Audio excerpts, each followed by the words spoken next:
Hey guys! So for today's episode of our local travel vlog, dadalhin ko naman kayo sa kainan. Yan!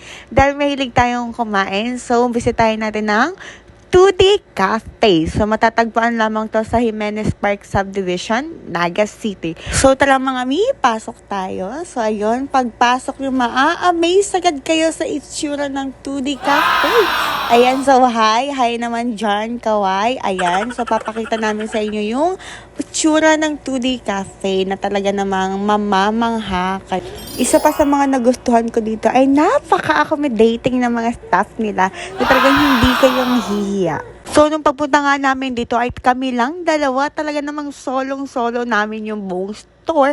Kaya naman nakapag-picture kami kahit saang sulok dyan. Ayan yung mga menus nila. At si ating staff na mabait. Ang kinagandahan nga naman talaga sa ganitong lugar ay talagang nasa ibang dimension ka ng mundo. Parang ganun ang feeling.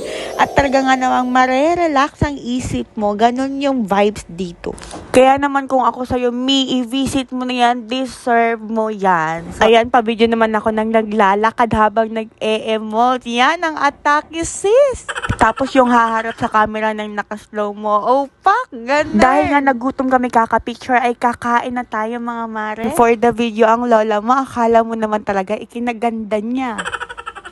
Emote habang kumakain, may kausap kunyari, ayan, pero super nagustuhan namin yung foods dito, talagang naubos talaga namin siya, kaya naman kung ako sa inyo, ikain nyo na yan dahil deserve nyo yan. At dahil yan, thumbs up sa inyo at siguradong babalikan namin kayo.